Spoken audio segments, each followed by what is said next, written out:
Hello and welcome back to another episode of the A Life Well Lived, a Physician's Guide to Wealth podcast. I'm your host, James Nutter here, and I am very grateful to be here for yet another episode with you today where we help you take control of your money so then you can live a more meaningful life. So let's dive in head first. So I know this is going to sound a little bit crazy, but what is your worth as a human being? Now, I know you're a unique snowflake and you're a child of your parents and you love your brothers and sisters or whatever it might be, but actually, what is your economic worth to the marketplace as a human being, as a physician? So think about that for a second. If you're here with me right now, maybe hit the pause button and think about what is your economic worth to the marketplace? Why do you, as a physician, get paid the big bucks? Take a moment, pause this, and maybe jot down your thoughts on a pen and a piece of paper, notes app, journal, whatever it might be. So think about it with me like this, and I know I've talked about this before. So first and foremost, your student loans, where you invested maybe anywhere from 2 to 400,000 into medical school, are now producing you an ROI of, let's say, it costs you 300,000 to go to medical school. The ROI on that investment, when you're an attending, let's say your salaries for simplicity is 300,000 per year, and as long as you're able to continue to work as a physician, you'll be continuing to receive that annual ROI. That's 100% return on your investment in a 12-month time period.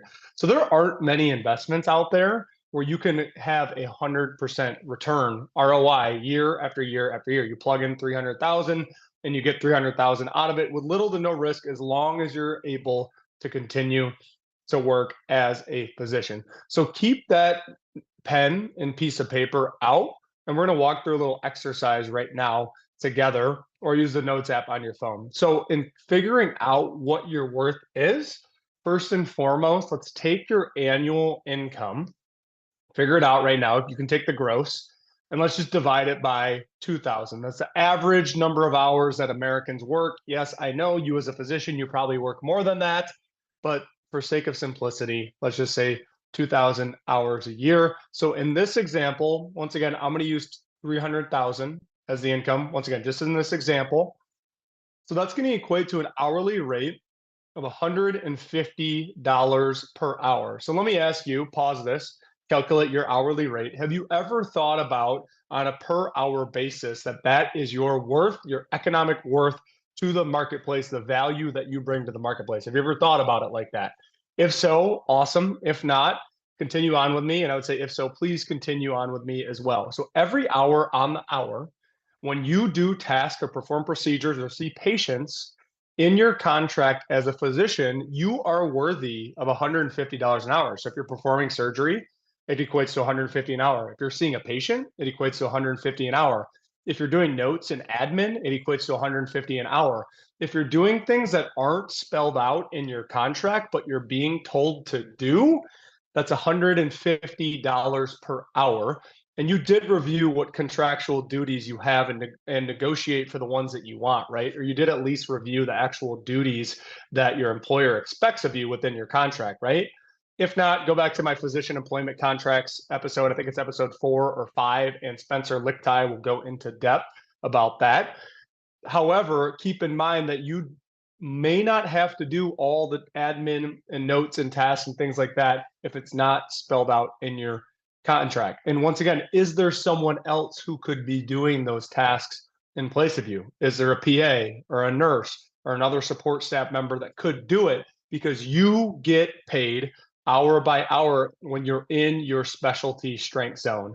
And that 150, 150, 150, not to do $20 an hour admin work. Now, I know some of it's unavoidable. I have unavoidable admin work as well, but just keep that in mind when you're doing things that you may not enjoy doing. So have you ever thought about this outside of the workplace? So this is really going to take a shift in your natural thinking as a physician because of what you went through in med school and training and the expectations of you to just brute force survive and put in 100 hours a week, which is, pretty unsustainable for long periods of time. And I believe is a big reason which causes physician burnout because it's a habit now. So many physicians keep on that path, and it puts them on the path of the 42% of physicians that are burnt out every single year. But think about it like this, and this is going to take some mental shifting. You're going to have to like unplug from what generations before you who talked about like, work hard, go work for GM, get a pension and go retire and live off of that and work 100 hours a week. But your rest and recovery is worth $150 an hour. The little tasks you do at home that maybe you don't enjoy, they're worth $150 an hour. Maybe like mowing your lawn, doing your taxes, rebalancing your portfolio, any other minor tasks that you do. So every single hour on the hour, you are worthy of $150 an hour. And keep in mind, this is opposite of, how most of us were raised with our daddies and granddaddies and mamas and grandmamas, coming from out of like the World War II industrial era.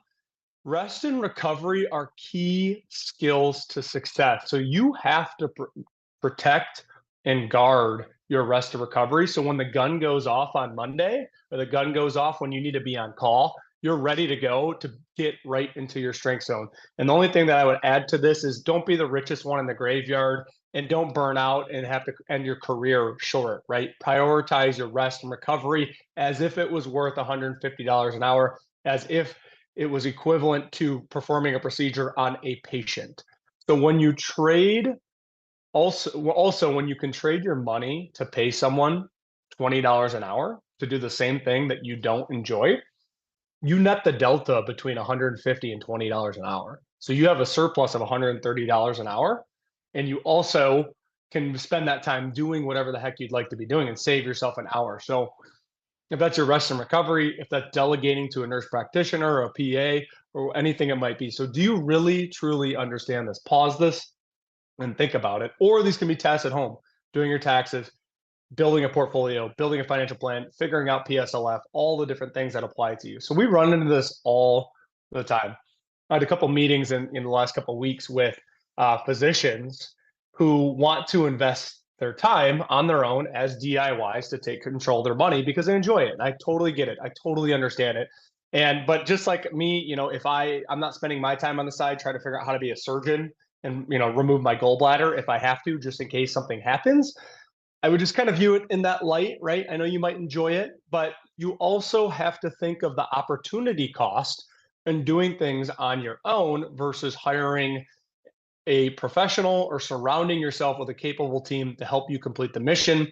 And this applies to your taxes, this applies to your health, this applies to your nutrition, your exercise routine, your mental health, your marriage, so many different categories where you could find help, your financial planning as well. So in this example, I'll just talk about what we would recommend if you wanted to be a DIY finance person as a physician.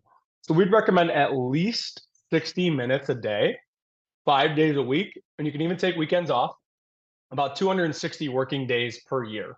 So I do this 40 hours a week for the last 8 years of my life, but in this example, we'll just say it's going to take you an hour a day, 5 days a week, 260 hours per year.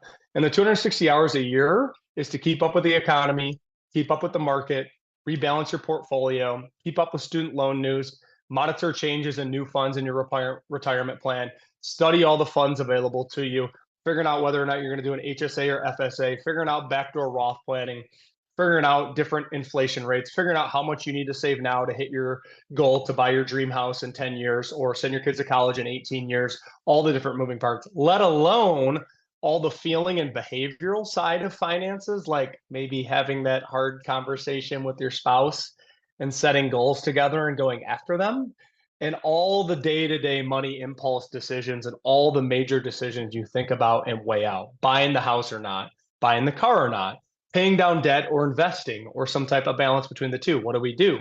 Can I get a better return in the market, or should I pay off my high interest student loans first? Should I buy into the practice? Should I accept the new contract in the dream city where I want to live, but the salary is lower? Will I still hit my financial goals and targets? Taking the milestone trip or putting it away and saving for retirement. So every time you're trying to do something on your own, just managing your money in this example, but it could be nutrition planning, it could be anything where you're just Googling for hours trying to like build a plan. We're going to take your 260 hours a year in this example of managing your money per our recommendation, multiplied by your hourly rate of $150 an hour.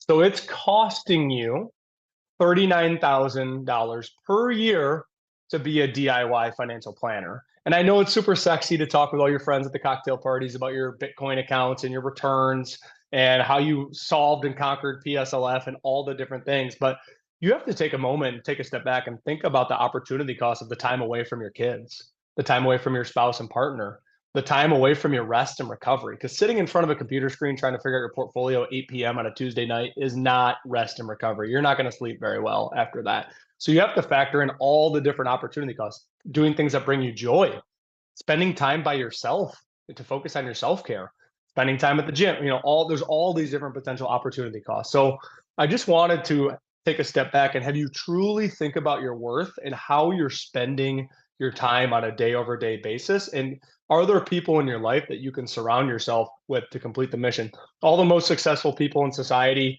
the Oprahs, the Beyoncés, the Bill Gates, even very successful physicians, they all surround themselves with a capable team to help them complete the mission, meaning that they're coachable. So I'll leave you with this. So what if instead of spending your time trying to be a DIY, do-it-yourselfer in any area of your life that you're average at and not a professional? Once again, just like I'm not going to learn how to be a surgeon on the side by watching YouTube videos in case I ever need to remove my gallbladder or my appendix or my femur sticking out of my leg. What if you were able to create leverage in your skill sets as a clinician and double down and increase your hourly rate from 150 to 250 an hour? Whoa, did you ever think about that? Maybe it's learning a new skill.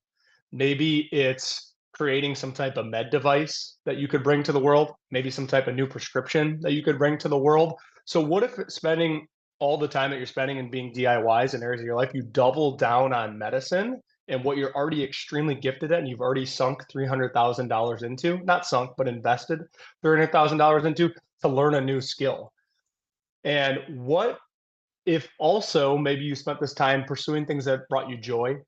You're prioritizing your rest and recovery, spending more time with your spouse and kids. What would they all think of you then if instead of, working 60-hour weeks and coming home and trying to figure out how to do your taxes, financial planning, building yourself a workout plan and building yourself a nutrition plan and all the different things, what if you were able to spend that time with your family? What would they think about you then? So if you took that same $260 hours a year and being a DIY, multiplied by that hourly rate of 250, if you were to find ways to double down and leverage it, that's $130,000 of opportunity cost per year. So I really, truly want you to take a step back and just think about what are your strengths? What are your weaknesses? Where can you find help? What types of people do you need to surround yourself with to complete the mission? And just think, are there areas in your life, do you find yourself away from friends and family and the joys of your life trying to figure out an area of your life that you're not a professional in and getting frustrated in doing so? So just take a step back, rewind what I just said and answer all those questions in your notebook and journal. And my challenge for you is in the next 24 hours, reach out to one individual in that area and just schedule a conversation with them. It could be as simple as going to iamwealth.com. You can click the join button, or in the bottom right hand corner, it'll say book a free financial wellness diagnostic, and you could book that right there. And that would be one first step in the right direction for you. It could be with a CPA, it could be with any area of your life. So that is my homework and my challenge for you.